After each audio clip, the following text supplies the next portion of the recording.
प्रणाम बच्चों। Today we are going to study about chapter number 3 cultural heritage of India. Okay बेटा, एक तरीके से देखा जाए तो पार्ट 3 है ये। हमने सेकंड चैप्टर में पर्टिकुलर हैंडीक्राफ्ट और फाइन आर्ट्स के बारे में देखा। अब थर्ड टॉपिक है स्कल्पचर एंड आर्किटेक्चर। ठीक है बेटा, स्कल्पचर को अगर सिंपली हम समझे तो हिंदी में स्कल्पचर को हम शिल्प कहते हैं बेटा, and architecture means vastu. Clear, Sanskrit word है बेटा वास्तु। आपने वास्तुशास्त्र बराबर कई बार इस सब्जेक्ट के बारे में सुना होगा, उसके बेस पे जो बिल्डिंग्स बनते हैं उनके बारे में देखा होगा। आप में से बहुत सारे फैमिलीज ऐसे होंगे जो वास्तुशास्त्र में बहुत ज़्यादा मानते होंगे, बराबर। उनके बारे में आप हम धीरे धीरे इस चैप्टर के अंदर बहुत सारी ऐसी चीज़ें बेटा जो स्कल्पचर और आर्किटेक्चर यानी कि शिल्प और स्थापत्य और वास्तु के बारे में हम बेटा एक तरीके से डिस्कशन करेंगे। ओके, अब यहाँ देखो फर्स्ट इंट्रोडक्टरी क्या स्टार्ट होती है कि India is the world famous for its rich cultural heritage. The art of sculpture and architecture has brought an unique identity to India. Town planning of Indus culture of ancient India was greater than contemporary town planning of the world and it is remarkable। Okay बेटा, India का जो rich cultural heritage है बेटा world famous है, चाहे फिर उसके sculpture की बात करो, आर्किटेक्चर की बात करो, लिटरेचर फॉर्म की बात करो या उसके साइंटिफिक टेम्पर की बात करो। क्लियर। मैंने बार बार आपको चैप्टर नंबर 1 में तो कई बार आपको मैंने ये कहा था कि बेटा बहुत कुछ हमारे पास ऐसा था जो हम दुनिया तक बहुत सालों तक पहुंचा नहीं पाए। फिर धीरे धीरे धीरे धीरे वापस से हम उस दौर में आए जब हमने हमारी पुरानी चीज़ों को खोजना शुरू किया। जैसे अभी कल परसों ही मैं बैठ के थोड़ा एपिक पे देख रही थी एकांत में, जो पुरानी जो ओल्ड मॉन्यूमेंट साइट्स है बेटा जो एक तरीके से खंडर में तब्दील हो जाती है, ऐसी साइट्स के बारे में जिनका एक टाइम पीरियड पे बहुत ज़्यादा इम्पॉर्टेंट रहा हो, उस तरीके की साइट्स के बारे में उसमें बताया जाता है।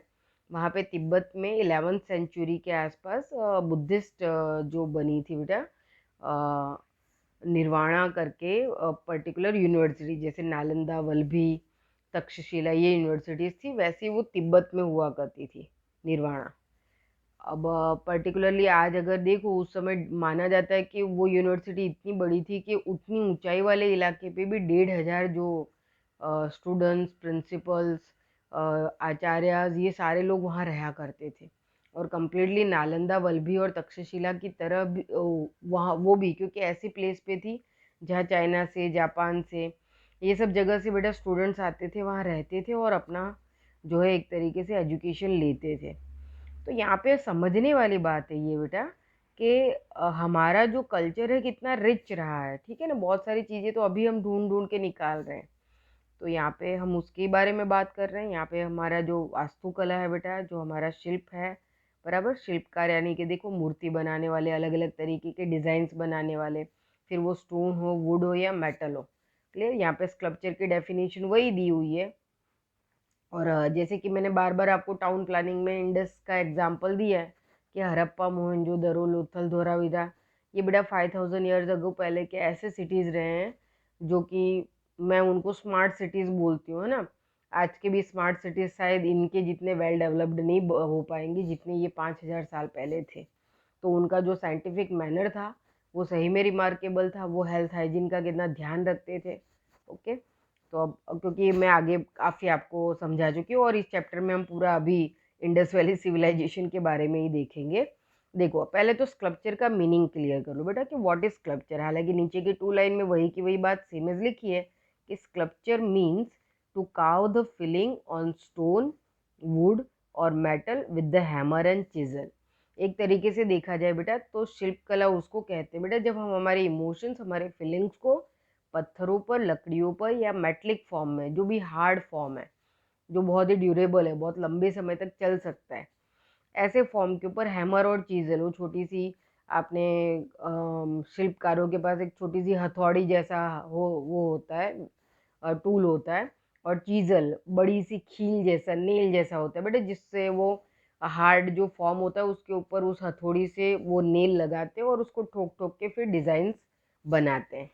तो सिंपल सा मीनिंग है, कई बार आपको 1 मार्क्स के क्वेश्चन आंसर में आएगा बेटा कि what is sculpture and what is architecture. At that time you have to write particularly this answer कि sculpture means to carve the filling on stone, wood और on metal with the hammer and chisel. अब उसी definition को और भी थोड़ा सा 2 words और जोड़ के लिखा गया है कि the art of shaping the figures और design with the facial expression in round और in the relief professionally perform by sculpture with the help of chisel and hammer is known as sculpture. बराबर। अब ये इसका proper definition है कि एक particular art of shaping the figures, अलग अलग फिगर्स को बेटा डिजाइंस को शेप देना विद द फेशियल एक्सप्रेशन, है ना। जैसे हम स्कल्पचरर्स जो बेटा एक तरीके से स्कल्पचर आर्ट बनाते हैं, चाहे फिर वो अगर हम विंडोज और डोर्स के डिजाइन देखें, है ना, लकड़ी के ऊपर या पत्थरों के ऊपर उनके पिलर्स को देखो कि कितने सुंदर डिजाइन होते हैं। फिर आपने कई बार बहुत सारे स्टैच्यूज देखे होंगे बेटा, शिल्पकार है तो मूर्ति भी बनाते हैं, बहुत सारे आइडॉल्स देखे होंगे। तो हम अंदाजा लगा सकते हैं बेटा कि उनके फेशियल एक्सप्रेशन, यानी हमको ऐसा लगता है कि वो मूर्तियां हमसे बात करती हैं, है ना। उनके चेहरे पे हंसी या फिर शौरो, मतलब एक तरीके से देखा जाए तो शायद फॉर्म अगर है तो दिख जाता है, अगर टेम्पर है, गुस्सा है तो भी दिख जाता है। तो ये सारी चीज़ें बेटा हमको समझ में आती है कि एक जो कलाकार है वो एक जो चीज़ जीवंत नहीं है, पत्थर है, लकड़ी है, मेटलिक फॉर्म है, लेकिन उसके ऊपर वो उन एक्सप्रेशंस को लेकर आता है जो रियल में एक लिविंग फॉर्म के ऊपर दिखाई देती है, लेकिन वो नॉन लिविंग स्ट्रक्चर के ऊपर भी उन चीज़ों को बेटा, उसके अंदर वो कला है कि उन मूर्तियों को वो ऐसा जीवंत बना सकता है। उनको हम देखते हैं तो अंदाजा लगता है कि सही में वो लोग बिल्कुल ऐसे ही दिखते रहे होंगे। क्लियर। तो वो फेशियल एक्सप्रेशन बेटा जो प्रोफेशनली वो उस तरीके से उसको काउड करते बनाते हैं, और जैसे कि टूल के बारे में हमने देखा कि चीजल और हैमर का वो लोग यूज करते हैं। ओके। अब आ जाते हैं बेटा हम आर्किटेक्चर के ऊपर कि व्हाट इज आर्किटेक्चर। कि simple meaning of architecture means art of construction. ठीक बेटा, आर्किटेक्चर का सिंपल मीनिंग क्या है कि आर्ट ऑफ कंस्ट्रक्शन। ओके। एक तरीके से देखा जाए तो कोई भी monument, palace, building, temple, pillars, stupas, anything बेटा, किसी भी तरीके का मॉन्यूमेंट फॉर्म, बिल्डिंग स्ट्रक्चर जो कंस्ट्रक्शन है उसको हम आर्किटेक्चर कहते हैं। ओके। यहाँ देखो, the word vastu is used for architecture in Sanskrit language and it is very much renovated. एक तरीके से देखा जाए बेटा तो संस्कृत लैंग्वेज में वास्तु वर्ड यूज हुआ है आर्किटेक्चर के लिए। ठीक है बेटा, इसी के बेस पे जो सब्जेक्ट बना बेटा जिसको वास्तु शास्त्र कहा गया, architecture science. Sanskrit language as it is very much renowned in this reference art of the constructing building houses and towns, wells, forts, minaret, temple, mosque, tomb is called the architecture. Skill of architecture is seen in the art of his architecture. यहाँ पे हम देख सकते हैं कि किस तरीके से देखा जाए बेटा तो जो आर्किटेक्चर होता है, जो एक तरीके का वास्तुकार होता है बेटा, जो बिल्डिंग्स बनाता है, शिल्पकार क्या करता है, बिल्डिंग को एक तरीके से सजाता है बेटा, है ना। उसके pillars, Windows, door, balconies, rolling, ये सारी चीज़ों को डिज़ाइन देता है, शेप, साइज, स्ट्रक्चर देता है। और वास्तुकार क्या करता है बेटा, आर्किटेक्चर क्या करता है, वो बिल्डिंग का एक तरीके से फ्रेम बनाता है, वो पूरी एक बिल्डिंग प्रिपेयर करता है। और बिल्डिंग को स्कल्पचरर जो होता है वो उस, जैसे मंदिर है तो आर्किटेक्चर क्या करेगा बेटा, जो पर्टिकुलर टेम्पल है उसके सारे सेक्शंस बनाएगा, लेकिन उनके पिलर्स के ऊपर जो कार्विंग वर्क देखेंगे हम, डोर्स और विंडोज पे देखेंगे, आइडॉल्स कैसा होगा, ये सब काम स्कल्पचरर करेगा। यानी इन दोनों का एक दूसरे के साथ काफ़ी एक बहुत ही इंपॉर्टेंट रोल होता है। क्लियर। कोई भी बिल्डिंग स्ट्रक्चर तभी सुंदर दिखता है बेटा जब उसका स्कल्पचरल वर्क बेटर किया गया हो। जैसे हमारे इंडिया में बहुत सारे ऐसे मंदिर हैं, मॉस्क हैं, जिसका आर्किटेक्चर और स्ट्रक्चर फॉर्म वर्ल्ड फेमस है। हम बृहदेश्वर टेम्पल की बात करें, कोणार्क की बात करें, खजुराहो की बात करें, हम्पी की बात करें, बराबर। फिर हम सीधी सैयद जाली की बात करें, हम ताजमहल को ले लें, हम मीनारेट्स में देखें तो झुलता मीनार, शैकिंग टावर्स अहमदाबाद के देख लो, या फिर कुतुब मीनार देख लो। ओके। पिलर्स की बात करें तो हम सारनाथ में जो पिलर स्ट्रक्चर बना हुआ था वो देख सकते हैं, सांची का स्तूपा देख सकते हैं। बहुत कुछ ऐसा है जो इस चैप्टर में हम देखने वाले हैं। देखो अब यहाँ पे लिखा है बेटा कि skill of architect is seen in the art of his architecture. वो बिल्डिंग, वो इमारत जितनी खूबसूरत है बेटा उससे पता चलता है कि वो आर्किटेक्चर कितना ग्रेट रहा होगा। जैसे कि ताजमहल बेटा, है ना, हम देख सकते हैं कि ताजमहल बनाने वाले कई कहानियां ताजमहल के साथ जुड़ी हैं कि भाई शाहजहां ने तो जो मेन आर्किटेक्चर थे उनके साथ जो उनके मेन सपोर्टिंग जो उनके असिस्टेंट्स थे, उन सबके कहानियों में ऐसा कहा जाता है कि उन्होंने उनके हाथ कटवा दिए थे ताकि वो दोबारा कभी ऐसा कोई बिल्डिंग बना ना सके। ये सब चीज़ें मतलब इतिहास है बेटा, चीज़ें जुड़ी हुई है, हम देख सकते हैं इसको।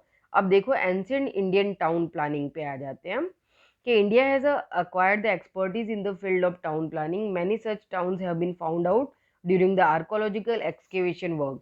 The towns were divided into 3 sections.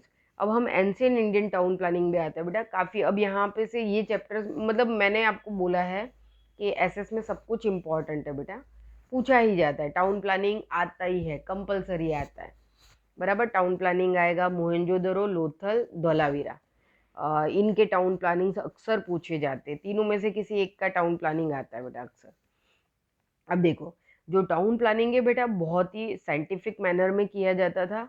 जो आर्कोलॉजिकल जो डिपार्टमेंट है उन्होंने जो भी उस समय के इंडस वैली के टाइम पीरियड के जो एक्सकेवेशन साइट्स मिले हैं बेटा, उसमें उन्होंने देखा है कि उस टाइम पे टाउन को 3 पार्ट्स में डिवाइडेड किया जाता था। Which are they, first one is the fort of the ruler citadels बराबर।